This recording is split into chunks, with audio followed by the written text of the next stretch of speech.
Hi guys, we're here today with societygolfer.com at Thorpewood Golf Course. My name's Aaron Jones. I'm one of the PGA professionals here based at Thorpewood. Today we're going to talk about a shot that a lot of amateurs struggle with, and it is the 7-iron from roughly 170 yards, and we're going to be looking at the quality of strike. Hi guys, today we're going to be talking about the quality of strike with a mid-iron. So we're going to be looking at playing a shot from around sort of 150 yards in for our second shot as an approach shot to a par 4. We need a good strike, especially in the winter months when the ground gets a little bit soggier.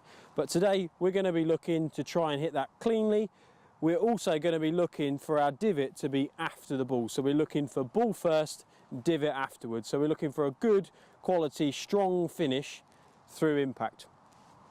So how are we going to do that? Often you might find your amateur golfers, your society golfers will always try and play their mid-irons with a real wide stance. We can see that if I just give you a couple of demonstrations here, that the wider the stance is, the wider our arc is at the bottom of the swing. So if I follow through here, we could in theory make a contact with the ground here, here, here or here. We don't want to do that. We're looking at quality of strike. So to do that, we've got to make sure that we've got a good position with our feet. So as we set up here square to our target, we get our club face behind the ball. We are looking for a shoulder width, maybe a little bit narrower than shoulder width stance to try and get that good impact. What we're going to do by having those feet closer together is we are just going to be narrowing that arc at the bottom of the swing. What we're also going to really try and do to get a good strike is try and get our weight moving forward as we hit the ball.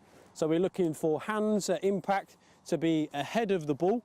We're also looking for left arm straight in line with the shaft of the club to try and maintain that good quality strike, getting our club head following that ball towards the target. So I'll give you a couple of examples now.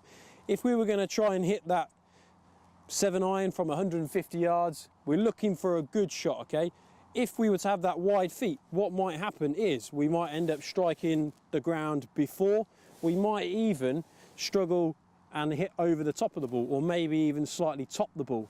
What we're looking for now is a strike that's going to be clean. It's going to be good, it's going to sound good, and also we're looking for that ball to spend as much time from the middle of the club face as possible. So we're looking for a good strike, which is going to result in a good amount of spin, and we're also looking for a good strike because we're going to get a good amount of height as well, which over time is going to equal more consistency. So let's have a go. Stance is nice and narrow.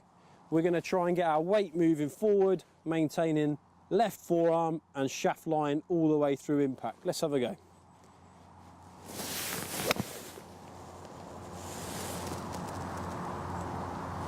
Again, let us know, ball position was here, divot was after the ball, nice clean contact. Have a go, see how we get on.